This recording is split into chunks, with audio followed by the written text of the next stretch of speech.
요한복음에 보시면은 예수님의 자기선언 7가지가 나옵니다. 그 예수님의 자기선언을 헬라어로 에고 에임이라고 합니다.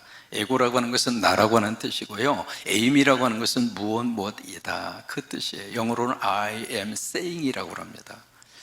그래서 나는 무엇이다라고 하는 것이 7번 나오는데 그게 출애굽기 3장 말씀에 대한 답이에요. 출애굽기 3장에 모세가 가시 떨기나무에 하나님이 불로 임하여 오셨습니다. 여러분들의 삶의 현장에 하나님이 불로 임하여 주기를 축복합니다.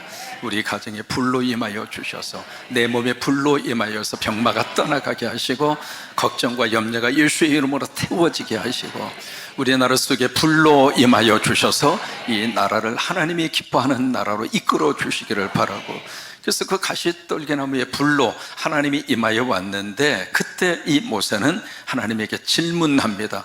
What is your name? 당신의 이름이 뭡니까? 그 질문을 받고 나서 하나님이 대답하십니다. 나는 나다.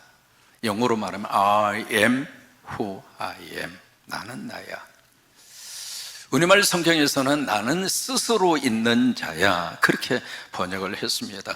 그 출애굽기 3장에 나오는 나는 나다라고 하는 말씀에 대한 답이 요한복음의 7가지로 나오는 겁니다. 그 가운데 첫 번째 말씀이 요한복음 6장 35절입니다. 거기에 예수님이 처음에 나는 나다라고 말씀하시는데 같이 한번 고백할까요? 예수께서 이르시되 나는 생명의 떡이니 내게 오는 자는 결코 줄이지 아니할 터이요 나를 믿는 자는 영원히 목마르지 아니하리라. 거기에 내게 오는 자, 나를 믿는 자, 그것이 예수를 먹는 거예요. 예수를 먹는다고 하는 것은 예수 그리스도에게 가는 거예요. 예수 그리스도를 먹는다고 하는 것은 예수 그리스도를 믿는 거예요. 그러니까 예수를 먹으면 굶주리지 않을 것이다. 예수를 먹으면 목마르지 않을 것이다. 여러분 이 복이 임하게 되기를 축복합니다. 그러면서 그 앞에 있는 부분에 나는 생명의 뭐라고 그랬어요? 떡이라는 거예요. 아니 우리가 구체적으로 가장 좋아하는 거 있잖아요. 나는 돈이야. 얼마나 좋았을까? 요즘에 금값이 쫙 올라가잖아요. 나는 금이요. 그럼 얼마나 좋아요. 아니면 좀 더 현실적으로 나는 비트코인이야. 그럼 비트코인 하나가 지금 얼마까지 올라갔습니까? 근데 그렇게 말씀을 하지 않으시고 나는 생명의 뭐라고요? 떡이라는 거예요. 근데 떡이라고 번역이 되어 있습니다만은 이 떡은 주식입니까? 간식입니까? 이게 한국 문화의 개념 속에서 떡이라고 하는 것은 주식입니까? 간식입니까? 간식이에요. 그래서 원래 이 단어는 떡이라고 번역하기보다는 왜 여기서 말씀하시는 그 단어의 의미는 주식을 말하는 거지 간식이 아닙니다. 어쩌다 한 번씩 먹는 간식이 아니라 주식이라 이 말이에요. 그 당시에 유대인들에게 주식은 바로 뭔가 브레드 빵이에요. 그래서 영어 번역에 보시면 bread of life, 생명의 빵이라고 번역을 했거든요. 그러면 한국 사람들의 주식은 뭡니까? 밥이잖아요. 그럼 우리식으로 해석을 하면 예수 그리스도가 나는 생명이 뭐라고 번역해야 돼요? 밥이라 이 말이에요. 밥은 먹어도 되고 안 먹어도 되고 선택이 아닙니다. 드셔야 돼요. 생명을 위해서는 밥이라고 하는 것은 필수적인 요소잖아요. 그 의미를 가지고 예수님이 나는 생명의 밥이라는 이야기예요. 그러면서 이 생명의 떡을 먹는 자, 예수 그리스도를 먹는 자는 영적으로 굶주리지 않을 것이다. 그리고 예수 그리스도를 먹는 자는 목마르지 않을 것이다. 천안에 가시면 천안의 명물 가운데 하나가 호자로 시작하는 과자가 있습니다. 호두과자. 그렇다고 우리 황우도 장로님을 잡수시면 안 됩니다. 근데 천안에 딱 가서 보면 이 호두과자 집이 쭉 줄비하게 있는데 간판을 보면 원조. 어떤 집은 원조, 어떤 집은 진짜 원조, 어떤 집은 찐 원조, 그런 식으로 쭉 그렇게 써져 있습니다. 여러분 원조집과 가짜 원조집 구별하는 방법 가르쳐 드릴게요. 뭐냐면 1934년부터 지금까지 91년 동안 진짜 원조 호두집에서는 호두를 사잖아요. 박스를 열어보시면 거기에 전도지가 들어있습니다. 그 집이 진짜입니다. 내가 그 집하고 절대로 짜고 친 거 아닙니다. 근데 그 전도지 내용이 참 인상적입니다. 잠깐 소개를 해드릴게요. 전도지 내용이 이런 식의 내용이거든요. 저희가 판매하는 호두빵은 우리의 삶을 풍성하게 하는 생명의 빵은 아닙니다. 호두빵보다도 더 맛이 있고 한 번 먹으면 배고프지 않는 생명의 빵, 바로 그 생명의 빵을 소개해 드리고자 합니다. 바로 하나님께서 우리에게 보내주신 예수 그리스도이십니다. 감동이 와요, 알아요. 전도지가 그렇게 되어 있어요. 생명의 빵이 되시는 예수 그리스도를 만나보지 않으시겠습니까? 그러니까 예수님이 이 땅에 생명의 빵으로 오시고 생명의 밥으로 오신 거예요. 여러분, 매 시간마다 예수 잡수셔서 오늘도 예수 먹기 위해서 우리가 온 거예요. 찬양으로 예수를 먹고 기도로 예수를 먹고, 여러분, 설교 시간은 예수 그리스도를 먹는 시간이에요. 그래서 예수 그리스도를 여러분들이 풍성하게 잡수셔서 이 무더운 날씨 지치지 마시고 다 하나님의 복 받으셔서 이 무더운 날씨를 건강으로 잘 이기고 승리하시기를 주의 이름으로 축원합니다. 오늘 본문 말씀이 딱 3절이에요 12절, 13절, 14절. 이 세 개의 절 가운데 가장 많이 나오는 단어가 육신입니다. 이 육신이라고 하는 단어가 3번 나옵니다. 근데 이게 로마서 8장 전체 속에서 육신이라고 하는 단어가 12번 나옵니다. 근데 이 육신이라고 하는 말과 또 하나 덧붙여서 나오는 말이 있습니다. 뭐냐면 영입니다. 영. 여러분, 영은 무슨 영을 말하죠? 성령입니다. 그러면 우리 머릿속에 이게 영과 육을 서로 분리해서 지금 우리들에게 로마서의 8장의 말씀을 우리에게 주고 있는 것인가? 라고 하는 질문을 할 수 있습니다. 그 당시에 로마의 제국이 세계를 통치하고 있을 때, 좀 어려운 말일지 모르겠습니다만 로마의 철학이 있었죠. 로마 사람들의 사상이 있었습니다. 그 사상 가운데 하나가 바로 뭐냐면 영지주의의 영향을 받아서 육은 무조건 악한 것이고 영은 무조건 선한 것이다. 그 사상의 영향을 받아서 로마 철학 가운데 이원론적 사상이 로마의 철학과 사상이었습니다. 그러면 로마서 8장 속에서 육은 악한 것이고 영은 선한 것이다. 그 논리를 가지고 로마서 8장의 말씀을 우리에게 주시는 것인가? 여러분, 성경 어디를 보더라도 우리 육신, 여기 육신이라고 하는 말을 다른 데서는 육체 또는 영어로는 바디, 육 또는 몸, 그렇게 번역을 하거든요. 그럼 우리 육신이, 우리 몸이 악한 것인가? 이 육은 완전히 타락하고 저주받았는가? 맞아요? 성경은 그렇게 말하지 않습니다. 여러분, 이 육과 영을 계속해서 이 성경 속에서 대조를 하고 있는데 로마서 8장 5절을 보실까요? 같이 한번 읽습니다. 육신을 따르는 자는 육신의 일을, 영을 따르는 자는 영을 생각하는. 여기 육과 영이 함께 대조되잖아요. 로마서 8장 7절도 마찬가지입니다. 같이 한번 고백합니다. 육신의 생각은 하나님과 원수가 되나니 이는 하나님의 법에 굴복하지 아니할 뿐 아니라 할 수도 없습니다. 오늘 본문 13절도 마찬가지거든요. 같이 한번 고백합니다. 너희가 육신대로 살면 반드시 죽을 것이라되 영으로서 몸의 행실을 죽이면, 여러분, 살리니 앞에 단어 하나가 들어가야 돼요. 반드시 살리니. 그러면 세 군데 말씀을 봤습니다만 이 말씀 속에서 영과 육을 쭉 대조를 하면서 그러면 영은 무조건 선한 것이고 육은 무조건 악한 것인가? 그게 아니라고 하는 거예요. 에베소서 2장 10절에 보시면 하나님이 이렇게 말씀하십니다. 같이 고백합니다. 우리는 그가 만드신 바라. 누가 만들었어요? 하나님이 만드셨어요. 여기 세 번역과 공동 번역을 보시면 이렇게 번역이 되어 있어요. 따라서 하십니다. 나는 하나님의 작품입니다. 그 작품이라고 하는 말을 영어로 masterpiece라고 번역을 했거든요. 걸작품이다 이 말이에요. 여러분, 내 몸은요, 여기에 나는 하나님이 창조해 주시고 만들어 주셨는데 영만 그렇게 만든 것이 아니라 우리 몸도 마찬가지예요. 우리 몸을 누가 만들어 주셨는가? 하나님이 만들어 주셨는데 그냥 작품이 아니라 걸작품이라고 하는 거예요. 여러분, 실패자가 아닙니다. 아파트 10층에서 떨어진 매주 같다? 천만의 말씀. 여러분 한 분 한 분이 하나님께서 창조해 주셨고 하나님이 만들어 주셨다고 하는 거예요. 여러분 인정하십니까? 이게 바로 우리 육체라고 하는 거예요.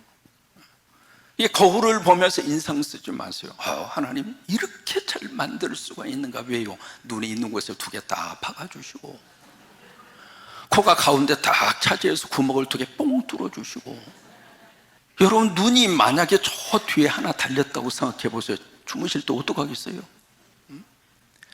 이게 육신, 우리 육체 자체를 누가 만들어 주셨는가? 하나님이 만들어 주셨다고 하는 거예요. 여러분 인정하시면 아멘. 그러니까 성경은 육체가 악하다, 육체가 저주받았다, 절대로 그렇게 말씀하지 않아요. 의사인 폴 블랜드와 작가인 필립 얀시 두 분이 쓴 책이 있습니다. 책의 제목이 오묘한 육체입니다. 한국말로 번역되어 있습니다. 저 책의 처음 시작 자체가 생명의 시작부터 시작을 해요. 난자와 정자가 수정이 되잖아요. 만나죠. 그러면 세포 분열이 일어납니다. 그래서 10조 개의 세포가 몸 안에서 생성이 돼서 생명이 잉태가 되는 거예요. 여러분 오묘하지 않아요? 별로 오묘하지 않는가 봐. 근데 이 생명이 태어나잖아요. 태어나서 성장을 하면서 여러분 몸의 세포가 65조에서 70조입니다. 와, 원더풀, 기가 막힌 역사입니다. 이게 이게 코가 있잖아요. 코에 콧구멍이 냄새를 맡는데 10,000가지의 냄새를 맡을 수 있답니다. 참고적으로 저는 냄새를 잘 못 맡아요. 이게 냄새 못 맡는 것이 목회에 참 도움이 됩니다. 연세 드신 분 저는 가서 이렇게 닦여 하나도 전혀 인상 쓰지 않습니다. 왜? 냄새를 못 맡으니까. 제가 이미 목회 20년 하는 동안 흑인들 그리고 백인들 같이 회의도 해야 되고 같이 만나기도 해야 되고, 그분들에게 있어서는요 우리하고 또 다른 냄새 차원이 또 그 동네는 따로 있습니다. 우리 동네로 냄새가 있어요. 뭐냐면 김치 냄새. 우리가 김치독입니다. 평생을 김치를 먹어서 그들 곁에 가면 인상 팍 씁니다. 근데 우리는 그들 곁에 가면 또 노린내가 나요. 근데 그런 냄새가 나는데 나는 냄새를 못 맡으니까 전혀 인상을 안 써서. 여러분 이 코가요 기가 막힌 기능을 가지고 있는 겁니다. 귀는요 진짜 더 기막혀요. 귀가 이게 딱 안테나처럼 세워져 있잖아요. 소리 잘 들으라고. 이게 사람의 이 평형 감각 기능이 귀에 있잖아요. 그래서 딱 섰을 때 안정적으로 쓸 수 있도록 그렇게 해주잖아요. 또 하나 귀는 들을 수 있는 이 사이클이 20에서 2만 헤르츠라고 그래서 그 헤르츠를 가청 주파수라고 합니다. 그래서 이 주파수보다 너무 큰 그 소리는 우리가 안 듣도록 하나님 막아주셨어요. 지구가 지금 자전과 공전을 하잖아요. 여러분 조용하게 자전과 공전을 한 것이 아니라 엄청난 굉음을 내면서 자전과 공전을 하거든요. 그 소리 들립니까? 안 듣게 해주신 거예요. 또 하나 20Hz보다도 아주 주파수가 낮은 주파수, 그 소리도 안 들립니다. 참 기가 막힌 하나님의 축복입니다. 사람의 피부는요, 피부 있잖아요. 이 피부가 한 달에 한 번씩 서로 달라집니다. 껍질을 벗고 새로운 피부로 재생이 됩니다. 유의벽이 있잖아요. 유의벽이 5일에 한 번씩 새로운 벽으로 하나님께서 리모델링을 해줍니다. 간세포 있잖아요. 간세포가 6주에 한 번씩 간세포가 재생이 됩니다. 놀랄 때까지 할 거예요. 우리 뼈에 있는 세포 있잖아요. 뼈에 있는 세포가 3개월에 한 번씩 새로운 세포로 재생이 됩니다. 차를 오래 타다 보면 고장이 나잖아요. 고장 나면 부속을 어떻게 합니까? 바꾸잖아요. 닦고 조이고 기름치자 하면서 새로운 이 차 성능이 돌 수 있도록 그렇게 교체를 하는 것처럼 우리 몸은요 하나님이 자동적으로 교체해 주시는 거예요. 오묘한 우리의 육체. 근데 그런 육체를 성경에서 죄다, 악이다 그렇게 말씀하지 않아요. 여러분 육체 자체가 얼마나 소중한지 귀하게 여기십시오. 여러분들의 몸을 여러분들이 소중히 여기세요. 내가 나한테 잘해주세요. 왜요? 내 이 몸을 하나님이 만들어 주셨어요. 육신이라고 하는 말을 성경에서 세 가지 의미로 씁니다. 첫째, 육체, physical body. 우리 몸 자체를 육신이라고 그래요. 대표적인 것이 고린도후서 12장 7절입니다. 같이 한번 읽을까요? 여러 계시를 받은 것이 지극히 크므로 너무 자만하지 않게 하시려고 내 육체의 가시 곧 사탄의 사자를 주셨으니 이는 나를 쳐서 너무 자만하지 않게 하려 하시며, 여기 나오는 육체라고 하는 것은 physical body, 몸을 말하는 거예요. 바울의 육신, 바울의 몸속에 찌르는 가시와 같은, 얼마나 힘들었으면 사탄의 사자라고 말할 정도로 그런 고통의 질병이 바울 속에 박혀 있었다 이 말이에요. 두 번째로 이 육신이라고 하는 말은 인간을 말합니다. 그것이 로마서 1장 3절이거든요 예수님에 대해서 쭉 말씀을 하시면서 로마서 1장 3절에 그 아들에 관하여, 그 아들이 예수님이잖아요. 예수님에 대해서 말하면 육신으로는 다윗의 무엇으로, 또 다시 말해 인간의 차원으로서는 다윗의 계통의 후손으로 왔다 그 말이에요.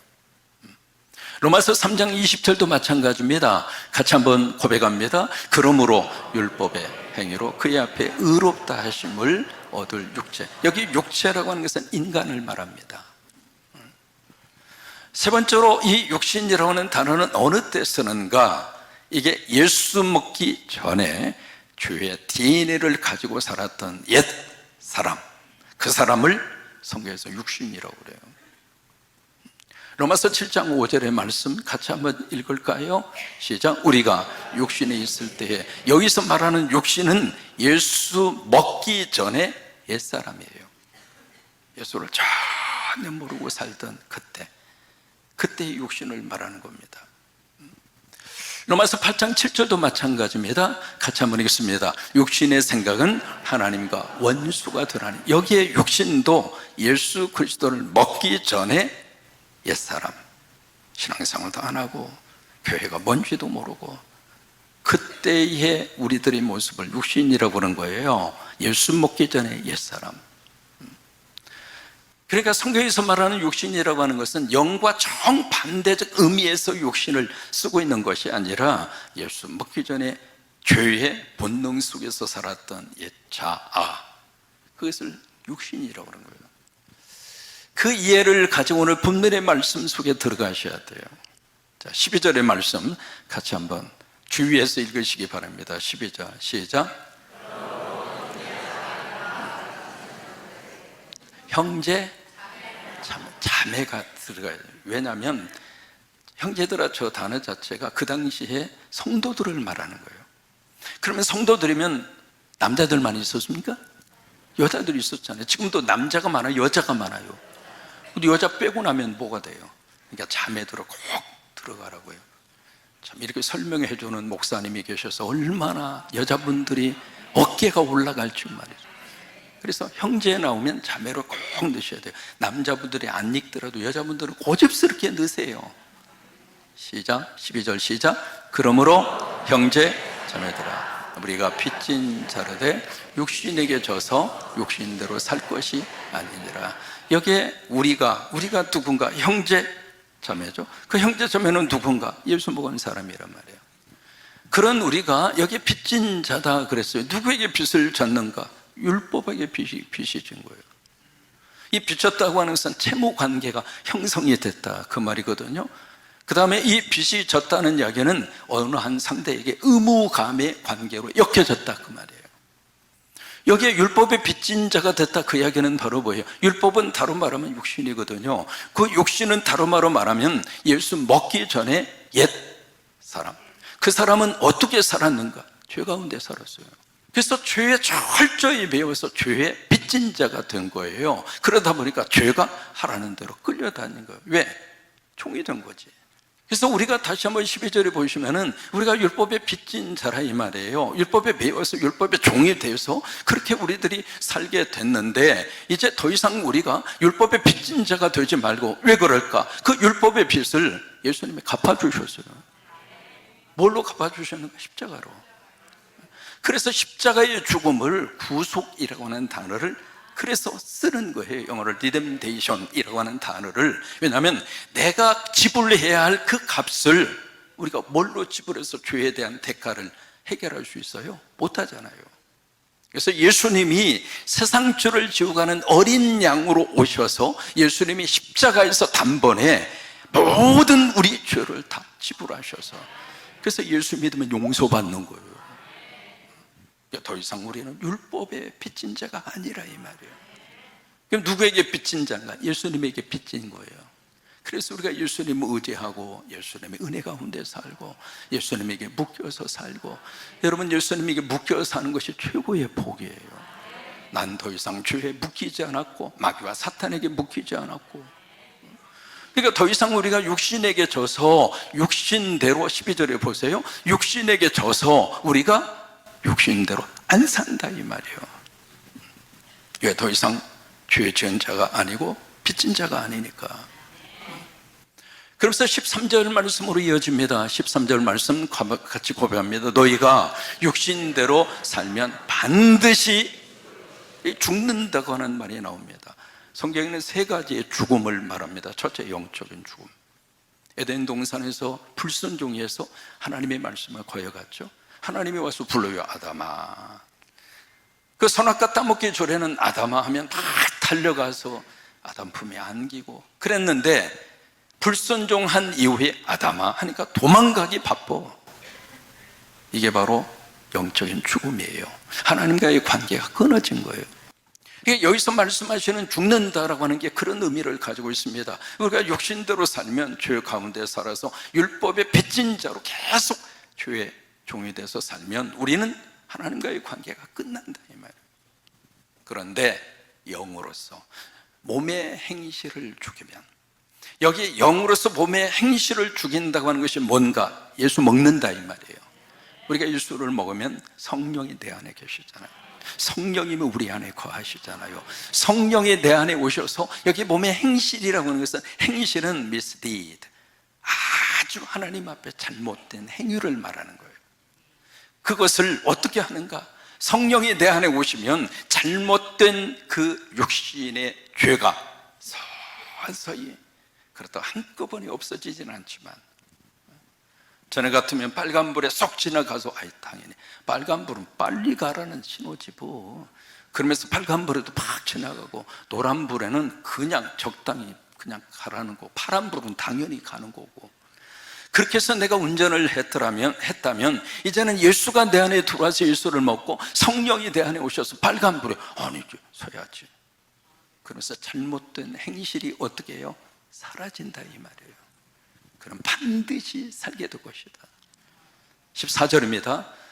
같이 고백합니다. 시작. 무릇 하나님의 영으로 인도함을 받는 사람, 그 사람이 누군가? 예수 먹은 사람이에요. 예수 먹은 사람. 여러분 예수 먹으면 두 가지입니다. 첫째, 살림의 역사가 나타납니다. 13절에 있는 말씀대로 반드시 살아나게 될 것이다. 여러분 예수 잡수시고 다 살림의 복 받으세요.